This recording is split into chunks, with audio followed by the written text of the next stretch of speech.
Welcome to 7 news Telugu bulletin. ముందుగా headlines. Jagan వైఖరిని రాయలసీమ ప్రజలే తప్పుపడుతున్నారు. మంత్రి నిమ్మల రామానాయుడు.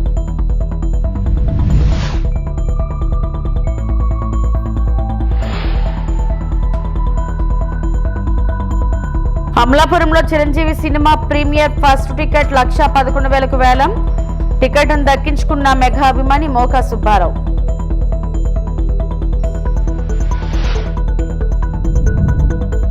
కోనసీమ ఇరుసుమండల బ్లోఅవుట్లో మంటల నియంత్రణపై భారీ చర్యలు.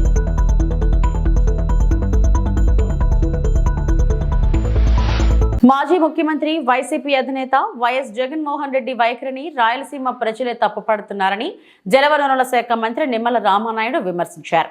రాయలసీమలో ప్రతి ప్రాజెక్ట్ టీడీపీ హయాంలోనే వచ్చింది. ఇవాళ వైసీపీ తమను ప్రశ్నిస్తుంది కదా, గత 5 ఏళ్లలో రాయలసీమకు మీరు ఏం చేశారో చెప్పాలని డిమాండ్ చేశారు. కేవలం సినిమా సెట్టింగ్లు వేసి పూర్తి కాని ప్రాజెక్టులను ప్రారంభించారని ఆరోపించారు. వైసీపీ పత్రికల్లో దుష్ప్రచారం చేస్తున్నారు. ఏపీ ప్రజలు తెలివైన వాళ్ళు, ఎవరికి ఎలా నష్టం జరిగిందో తెలుసునని వెల్లడించారు. రాయలసీమ ప్రాజెక్టులు చూస్తే ఎన్టీఆర్, చంద్రబాబు గుర్తు వస్తారని మంత్రి నిమ్మల పేర్కొన్నారు. ఒక గండికోట గాని ఇట్లా రాయలసీమలో ఏ ప్రాజెక్టు పేరు చెప్పినా, ఏ రిజర్వాయర్ పేరు చెప్పినా కూడా గుర్తుకొచ్చేది అన్న ఎన్టీ రామారావు గారు, అదేవిధంగా మన గౌరవ ముఖ్యమంత్రి నారా చంద్రబాబు నాయుడు గారి నేటి విషయం. ఎందుకంటే మీరందరూ చూస్తూ ఉన్నారు, ఒక కేసీకి అన్నారు, అదేవిధంగా అలగనూరు బ్యాలెన్సింగ్ రిజర్వాయర్ ఉంది. నేను అడుగుతూ ఉన్నా, నీ 5 సంవత్సరాల పరిపాలనలో ఆ యొక్క అలగనూరు బ్యాలెన్సింగ్ రిజర్వాయరు కృంగిపోయింది, నీటిని నిలబెట్టలేకపోతున్నామని ఆ రోజు అధికారులు మొరపెట్టుకుంటే 5 సంవత్సరాల నీ పరిపాలనా కాలంలో ఆ అలగనూరు బ్యాలెన్సింగ్ రిజర్వాయర్ని మళ్ళీ నీటిని నిలబెట్టాలనేటువంటి ఆలోచన నీకు ఎందుకు రాలేదని చెప్పి ఈరోజు జగన్మోహన్ రెడ్డి గారిని ప్రశ్నిస్తున్నటువంటి పరిస్థితి. మళ్ళీ ఈరోజు కూటమి ప్రభుత్వం వచ్చిన తర్వాత మళ్ళీ ఈ యొక్క అలగనూరు బ్యాలెన్సింగ్ రిజర్వాయర్కి మళ్ళీ ఈరోజు మేము మళ్ళీ దానికి ఎస్టిమేషన్ వేసి ఈరోజు శాంక్షన్ ఇచ్చేటువంటి ప్రక్రియకు ఈరోజు కూటమి ప్రభుత్వం శ్రీకారం చుట్టింది. అదేవిధంగా మీ అందరికీ తెలుసు గోరకల్లు రిజర్వాయర్ అంటే ఈవేళ గాలేరు నగరికి జిఎన్ఎస్ఎస్కి ఆయువు పట్టు గోరకల్లులో నీటిని రిజర్వ్ చేయగలిగితేనే అవుకుకి నీరు పోతుంది, అవుకుకి నీరు పోతేనే గండికోటకి నీరు పోతుంది, గండికోటకి నీరు పోతేనే చిత్రావతికి నీరు పోతుంది, పైడివాళ్ళ పైనకి నీరు పోతుంది. ఈ రకంగా జిఎన్ఎస్ఎస్లో గాలేరు నగర్లో ఉన్నటువంటి ఏ రిజర్వాయర్లో నీటిని నింపుకోవాలన్నా మొదట గోరకల్లు రిజర్వాయర్లోనే నీటిని నింపుకోవాలి. అటువంటి గోరకల్లు రిజర్వాయర్ ప్రమాదంలో ఉంది. దీని రిపేర్స్కి డబ్బులు ఇవ్వండి మహానుభావాన్ని 5 సంవత్సరాలు అధికారులు వేళ్ళ పడితే మరి రాయలసీమ బిడ్డ అని చెప్పుకునేటువంటి నువ్వు ఆ గోరకల్లు రిజర్వాయర్కి 1 రూపాయి కూడా నిధులు ఎందుకు ఇవ్వలేకపోయావు జగన్మోహన్ రెడ్డి? ఈవేళ నీ కడప జిల్లాకి నీరు పోవాలన్నా, ఆఖరికి నీ పులివెందుల నియోజకవర్గం చిత్రావతి బ్యాలెన్సింగ్ రిజర్వాయర్కి నీరు పోవాలన్నా అది గోరకల్లులో నీళ్లుంటేనే వస్తాయి. అటువంటి గోరకల్లు కూడా 1 రూపాయి ఇవ్వనటువంటి మీరా ఈరోజు రాయలసీమ గురించి మాట్లాడడం. ఈరోజు చంద్రబాబు నాయుడు గారు కూటమి ప్రభుత్వం వచ్చిన తర్వాత మొన్న 58 కోట్ల రూపాయలు ఇచ్చి ఈరోజు టెండర్లు పిలిచి పనులు చేస్తూ ఉన్నాం. వేళ ఆ గోరకల్లు రిజర్వాయర్కి ఒక అవుకు రిజర్వాయర్ ఉంది, దానికి కూడా 5 సంవత్సరాలు పట్టించుకునేటువంటి పాపాన పోల. మళ్ళీ అవుకు రిజర్వాయర్ బండ కృంగిపోతే మళ్ళీ ఈరోజు మేము ఆ అవుకు రిజర్వాయర్ని రిపేర్ చేస్తూ ఉన్నాం. అంబేద్కర్ కోనసీమ జిల్లా మంటలను అదుపులోకి తెచ్చేందుకు చర్యలు సిద్ధమైన ఓఎన్జీసీ అధికారులు. దగ్గరుండి చర్యలను పర్యవేక్షిస్తున్న జిల్లా కలెక్టర్ ఎంపీ హరీష్ బాలయోగి అధికారులు కోనసీమ జిల్లా మలకిపురం మండలం 22 గ్రామంలో బ్లో అవుట్ మంటలను అదుపులోకి తెచ్చేందుకు ఓఎన్జీసీ అధికారులు రంగంలోకి దిగారు. వారికి అవసరమైన అన్ని రకాల పరికరాలను సమకూర్చుకున్నారు. రాత్రంతా అక్కడే ఉండి సహాయక చర్యలను అమలాపురం ఎంపీ గంటి హరీష్ బాలయోగి పర్యవేక్షిస్తున్నారు. ప్రస్తుతం సంఘటనా ప్రదేశంలో అధికారులు సమన్వయం చేస్తున్నారు. మంటలను అదుపులోకి తెచ్చేందుకు అవసరమైన పరికరాలను సిద్ధం చేశారు. చుట్టుప్రక్కల గ్రామస్తులంతా ధైర్యంగా ఉండాలని, వీలైనంత త్వరగా మంటలను అదుపులోకి తీసుకువచ్చేందుకు అన్ని చర్యలు తీసుకున్నామని ఎంపీ హరీష్ బాలయోగి తెలిపారు.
अरे जल्दी आओ भाई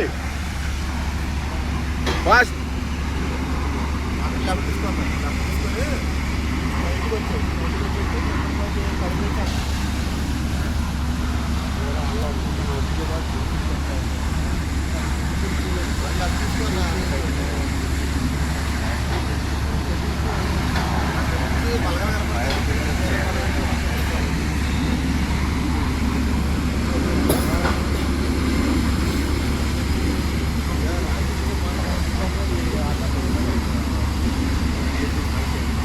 అంబేద్కర్ కోనసీమ జిల్లా అమలాపురంలో Chiranjeevi cinema Shankar Varaprasad premium show మొదటి టికెట్ వేలంపాట 1,11,000కు దక్కించుకున్న మెగా అభిమాని.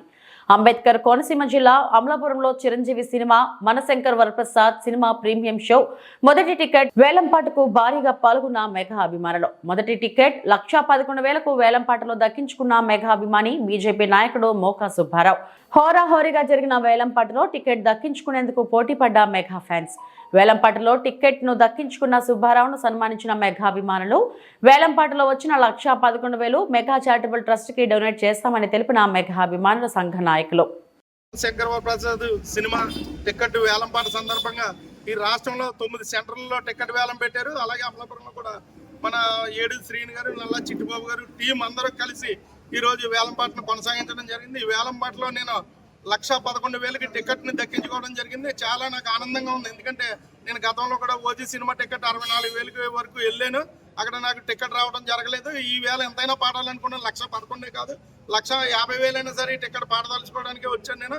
ఈ టికెట్ రావడం నాకు చాలా ఆనందదాయకం. ఎందుకంటే చిరంజీవి గారు మన గోదావరి జిల్లాలో పుట్టి అనేక సినిమాలు తీసి చిన్నప్పటి నుంచి కూడా ఆయన ఎంతో కష్టపడి పైకి వచ్చి చిరంజీవి గారిని ఆదర్శంగా తీసుకుని యువత అందరూ కూడా ఈవేళ చాలా సన్మార్గంలో ఉంటున్నారు. అలాగే ఆయన ఐ బ్యాంక్ కానీ బ్లడ్ బ్యాంక్ కానీ అనేక ప్రాణదాతలను ఎంతో మందిని ఆయన రక్షించినటువంటి వ్యక్తి చిరంజీవి గారి ఆశయాలకు అనుగుణంగా నేను నడవాలన్న ఉద్దేశంతో ఈ రోజు నేను ఈ టికెట్ను పాడటం జరిగింది. ఇక్కడ వచ్చిన మేనేజ్మెంట్కి, ఏడి శ్రీని గారికి, నల్లా చిట్టుబాబు గారికి, అందరికీ కలవకొల తాతాజీ గారికి, కంచిపల్లి అబ్బులు గారికి అందరికీ కూడా పేరు పేరున ధన్యవాదాలు తెలియజేస్తున్నాను. అలాగే ఎలక్ట్రానిక్ మీడియా పత్రికా విలేకరులందరికీ కూడా పేరు పేరున ధన్యవాదాలు తెలియజేస్తున్నాను. అలాగే సోషల్ మీడియా వర్కర్స్ అందరికీ కూడా, ప్రెస్ వాళ్ళందరికీ కూడా, ఇక్కడ వచ్చినటువంటి వాళ్ళు ఎంతమంది ఉంటే అంతమందికి కూడా ప్రతి ఒక్కరికి 1,000 రూపాయలు చొప్పున నేను టికెట్ తీసి మీకు ఇస్తాను తప్పనిసరిగాని.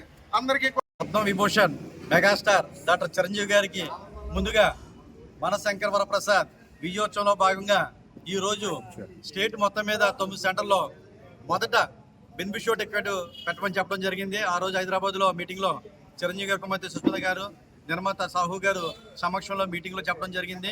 ముందుగా మా అమలాపురం సెంటర్ని అనౌన్స్మెంట్ చేసినందుకు మా అఖిల భారత చిరంజీవత గౌరవాధ్యక్షులు రావణ స్వామి గారికి ప్రత్యేక అభినందన తెలియజేసుకుంటూ ఈ రోజు వేలంపాటలో అమలాపురం నుంచి రాష్ట్ర బీజేపీ నాయకులు మోకా సుబ్బారావు గారు 1,11,000 రూపాయలకి టికెట్ కొనుగోలు చేసిన మాకు అందరికీ చాలా ఆనందకరం. ఆయన గతంలో ఓజీ కూడా 63,000 దాకా వచ్చిన ఆ రోజు జనసేన అభిమాని గుర్రం జీకే గారు పాడుకోవడం జరిగింది.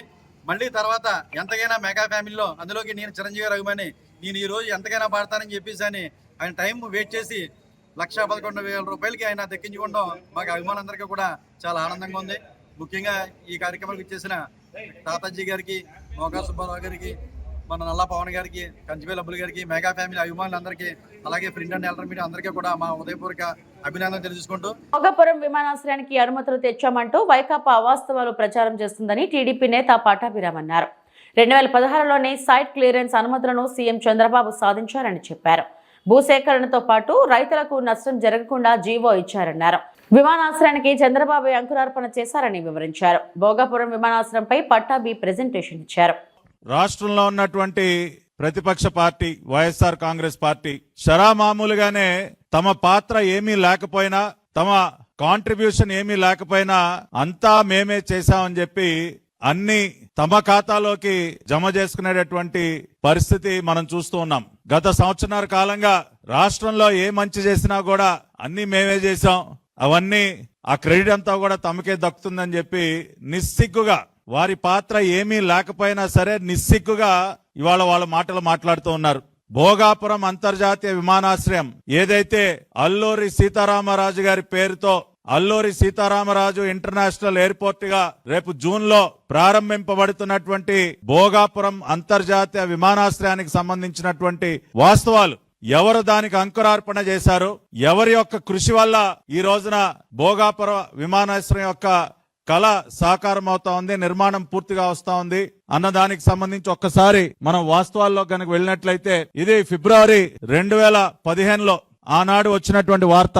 ఏదైతే మరి బెంగళూరులో జరుగుతున్నటువంటి ఎయిర్ షో, ఇంటర్నేషనల్ ఎయిర్ షోలో నారా చంద్రబాబు నాయుడు గారు పాల్గొన్నటువంటి దృశ్యం, ఆ రోజున కేంద్ర పౌర విమానయాన శాఖ మంత్రిగా ఉన్నటువంటి అశోక్ గజపతిరాజు గారు, అదేవిధంగా చంద్రబాబు నాయుడు గారు, ఆనాటి కేంద్ర సహాయ మంత్రి సుజనా చౌదరి గారు, వీరందరూ కూడా ఇంటర్నేషనల్ ఎయిర్ షో బెంగళూరులో పాల్గొన్న సందర్భంలో వారు ఆ రోజున ప్రకటించారు, భోగాపురంలో ఒక అంతర్జాతీయ విమానాశ్రయ నిర్మాణానికి మేము పూనుకుంటున్నామని చెప్పి ప్రకటిస్తూ వారు మాట్లాడినటువంటి వివరాలు కూడా ఈ వార్తలో మనం చూడొచ్చు. భోగాపురం వద్ద హైదరాబాద్ కి మించిన విమానాశ్రయాన్ని నిర్మించనున్నాం అని చంద్రబాబు నాయుడు గారు ప్రకటిస్తూ వైమానిక పరిశ్రమలకు ఎర్రతివాచి పరుస్తూ ఆ రోజున బెంగళూరులో వారు మాట్లాడినటువంటి మాటలు. ఫిబ్రవరి 20, 2015 నారా చంద్రబాబు నాయుడు గారు ఇంటర్నేషనల్ ఎయిర్ షో బెంగళూరులో వారు ప్రకటించినటువంటి విషయాన్ని, ఆ రోజు వచ్చినటువంటి వార్తను కూడా ఇక్కడ మీకు చూపిస్తూ ఉన్నాం. అంటే ఈ యొక్క ఆలోచనకి శ్రీకారం చుట్టింది నారా చంద్రబాబు నాయుడు గారు. రాష్ట్రానికి ఒక అంతర్జాతీయ విమానాశ్రయం అవసరం, ఉత్తరాంధ్ర ప్రాంతంలో ఈ విమానాశ్రయ నిర్మాణం జరగాలి, విశాఖపట్నం విమానాశ్రయానికి కొన్ని పరిమితులు ఉన్నాయి కాబట్టి మనం ఆల్టర్నేటివ్ గా ఒక ఇంటర్నేషనల్ ఎయిర్పోర్ట్ నిర్మించుకోవాలని తలపెట్టి వారు ఇంటర్నేషనల్ ఎయిర్ షో బెంగళూరులో మరి దాన్ని ప్రకటించారు. అనంతపురం జిల్లా తాడిపత్రి పట్టణంలోని ప్రభుత్వ జూనియర్ కళాశాలలో సంక్రాంతి పండుగ సందర్భంగా జేసీ ఫ్యామిలీ ఆధ్వర్యంలో నిర్వహించిన క్రికెట్ టోర్నమెంట్ సీజన్ 4 ను ఎమ్మెల్యే జేసీ అస్మిత్ రెడ్డి ఘనంగా ప్రారంభించారు. బీజేపీ నాయకులు లాయర్ ప్రతాప్ రెడ్డి ట్రాస్ వేశారు. జనసేన నాయకుడు శ్రీకాంత్ రెడ్డి బౌలింగ్ చేయగా ఎమ్మెల్యే జేసీ అస్మిత్ రెడ్డి బ్యాటింగ్ చేశారు. ఎమ్మెల్యే జేసీ అస్మిత్ రెడ్డి బ్యాట్ బాల్ ను ఒక 6 కొట్టి అందరినీ ఉత్సాహపరిచారు. ఎమ్మెల్యే జేసీ అస్మిత్ రెడ్డి, మున్సిపల్ చైర్మన్ జేసీ ప్రభాకర్ రెడ్డి ఆధ్వర్యంలో క్రికెట్ టోర్నమెంట్ క్రీడా పోటీలు నేటి నుండి 10 రోజుల పాటు జరగనున్నాయి. కార్యక్రమంలో క్రీడాకారులు పెద్ద సంఖ్యలో పాల్గొన్నారు.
ఇక్కడ నుంచి అందరూ వైదొలగాలి.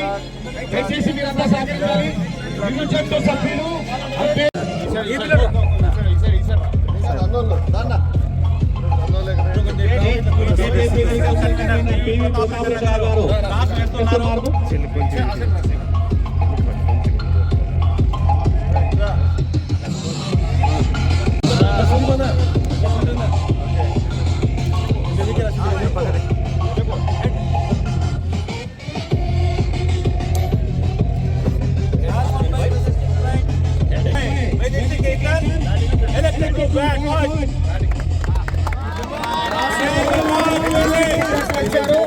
వాళ్ళు ఫస్ట్ బ్యాటింగ్ ఎన్నుకున్నారు. ఇక దయచేసి మనం అంతా మన గౌరవ ఎమ్మెల్యే జేసీ రెడ్డి గారు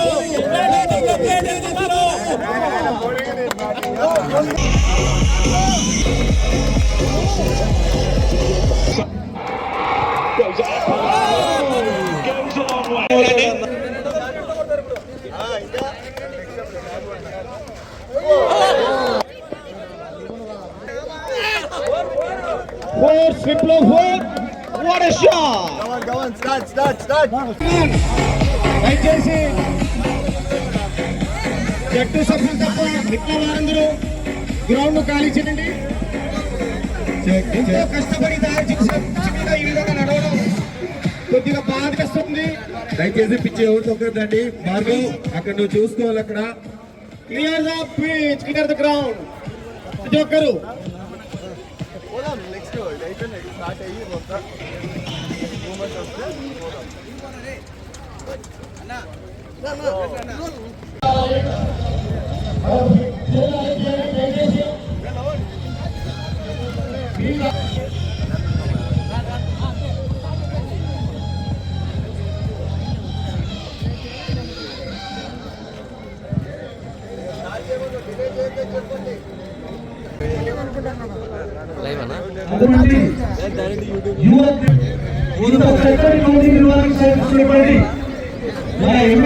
ఒక్కసారి అందరూ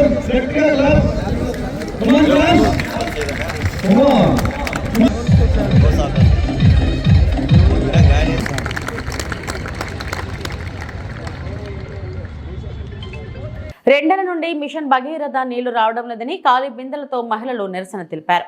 వరంగల్ జిల్లా కేంద్రంలోని మున్సిపాలిటీ కార్యాలయం ఎదుట రెండేళ్లుగా మిషన్ భగీరథ నీళ్లు రావడం లేదని ఖాళీ బిందెలతో నిరసనకు దిగిన 26వ డివిజన్ ప్రజలు ఎన్నిసార్లు అధికారుల చుట్టూ తిరిగినా ఎవరూ పట్టించుకోవడం లేదు. మిషన్ భగీరథ నీళ్లు రాక బయట నుంచి నీళ్లు కొనుక్కొని తాగుతున్నాం. ఇప్పటికైనా మాకు మంచినీటి సరఫరా చేయాలని డిమాండ్ చేశారు స్థానికులు. వరంగల్ లక్ష్మీపురం యూనియన్ ఆఫీస్కి ఎదురుగా ఉంటాయి మా ఇల్లు. రోడ్డుకుంటే మాకు నల్లలు రాక గత 2 సంవత్సరాల నుండి నీళ్ళకి ఇబ్బంది పడుతున్నాము. ఎవరు కూడా పట్టించుకుంటలేరు. మాకు నల్లలు వస్తలేవని కార్పొరేటర్కు, మన మంత్రి సూర్యకకు అందరికీ చెప్తూనే ఉన్నాం. ఎవరు పట్టించుకుంటారు. మున్సిపాలిటీ ఆఫీస్కి వచ్చి చెప్పినాము, ఎవరు పట్టించుకుంటారు. మాకు నల్లలు వచ్చేటట్టు వేయమని పెద్దలందరినీ కోరుకుంటున్నాం. ఎందుకంటే ఏ నల్లకాడి వేయడానికి దగ్గర ఒక బిల్లు పెట్టలేదు. ఈ ట్యాంక్ వస్తుంది, అది 4 రోజులకు ఒకసారి, వారానికి ఒకసారి వస్తుంది. ఆ నీరు పెట్టుకుంటున్నాం. మాకు ఇంట్లో నల్లలు వస్తే అది వేరు ఉంటుంది. ఈ బయట నెలలకు అడిగిపోతే ఏం సరిపోతుందో లేకపోతే పొద్దున లెక్క పనులు చేసుకోవాలి. కూలి పనులు చేసుకొని బతికేవాళ్ళం మేము. ఈ నీళ్ళకి ఇబ్బంది పడుకుంటే అటు పనులకు పోవాలంటే చాలా కష్టం అవుతుంది. ఈ నీళ్ళ గురించి పట్టించుకోమని పెద్దలను, మన కమిషనర్ గారిని, మంత్రి సూర్యకను కోరుకుంటున్నాం. ఏదో విధంగా నల్లలు వచ్చినట్టు మాకు చేయాలి. కేసీఆర్ నల్ల ఉన్నారు, ఆ నల్లలు ఈ నల్లలు కష్టపడతాను. నీళ్ళ గురించి అసలు నీళ్ళు రావడం లేదు. కొనుకొచ్చుకుంటాను. నీళ్ళ పట్టిపోయి ఆడబిల్లు తెచ్చుకొని అట్లా తీసుకుంటాను పెట్టినాం. కానీ అట్లా చాలా ఇబ్బంది అవుతుంది. మాకు నల్లలు వచ్చేటట్టు చేయమని దాతలను కోరుకుంటున్నాము. ఏదో విధంగా నల్లలు రావాలి మాకు. నా పేరు పిల్కూరు లక్ష్మి. నా పేరు సుజాత. మాది 26వ డివిజన్. మా దాంట్లో 2 సంవత్సరాల బట్టి వాటర్ ప్రాబ్లం చాలా ఉన్నది. మేము ఏ సార్కు వాళ్ళందరికీ మేము అన్ని రాసిచ్చినాము. మాకు నల్లాలు వస్తలేవు. మేము నీళ్ళకి చాలా ఇబ్బంది పడుతున్నాము.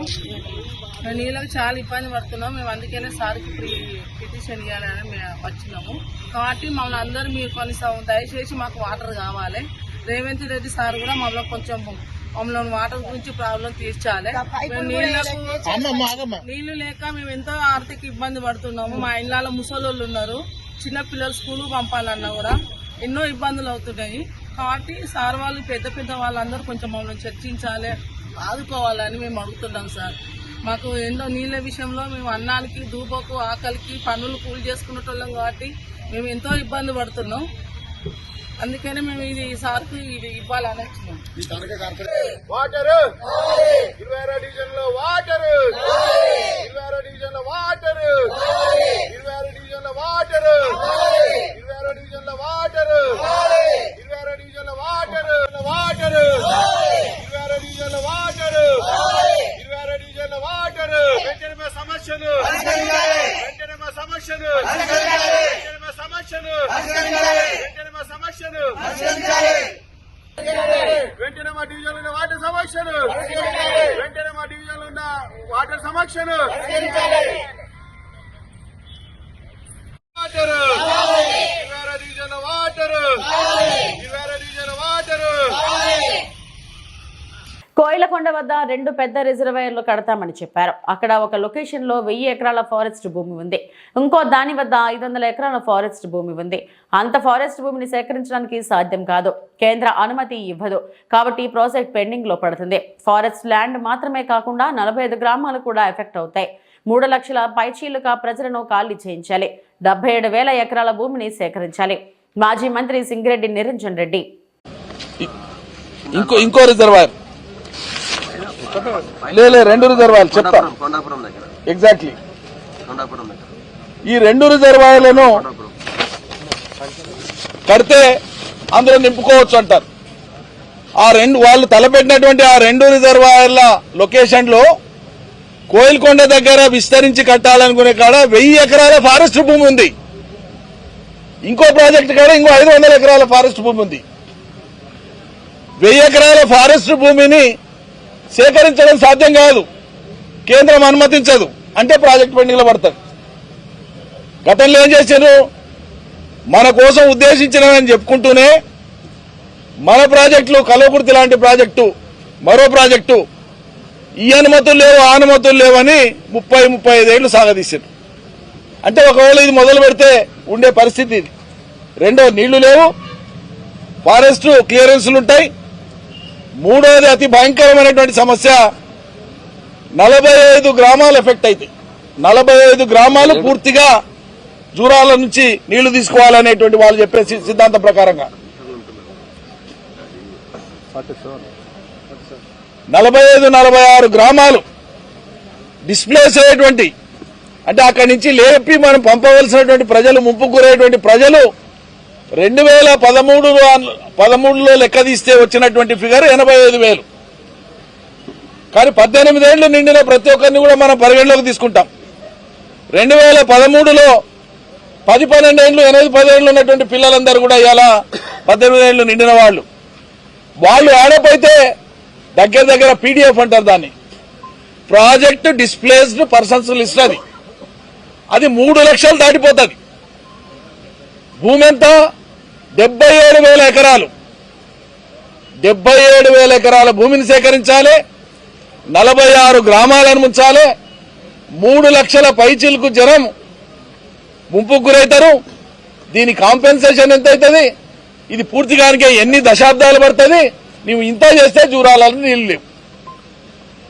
ఇంత తెలివి తక్కువగా ఉండేటువంటి ప్రాజెక్టును ఇవాళ కాంగ్రెస్ పార్టీ జూరాలకు వెళ్ళి పెట్టేది ఉండే అని మాట్లాడితే కొంతమంది అమాయక మేధావులు కూడా పాలమూరు రంగాన్ని 2గా విభజించి కొంచెం వీడికెళ్ళి కొంచెం ఆడికెళ్ళి చేస్తే బాగుండే, తలా తోక లేకుండా మాట్లాడతారు.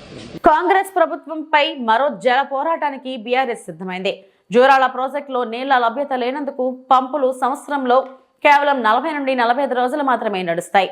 అదే శ్రీశైలం ప్రాజెక్టులో ఉన్న కేఎల్ఐ పంపులు సంవత్సరంలో 220 నుండి 240 రోజులు నడుస్తున్నాయి. అంటే అన్ని రోజులు శ్రీశైలం ప్రాజెక్టులో నీళ్లు లభ్యత ఉంటుంది.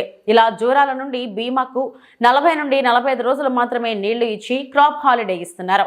పాల్మూరు, రంగారెడ్డి జిల్లాల రైతులను ఈ ప్రభుత్వం మోసం చేస్తుంది అని మాజీ మంత్రి సింగిరెడ్డి నిరంజన్ రెడ్డి అన్నారు. జూరాల మీద పెట్టిన పంపులు అవి ఏ పంపులైనా సరే ఇప్పుడు నడుస్తున్నటువంటి పంపులు 40-45 రోజుల కంటే మించి నడవవు.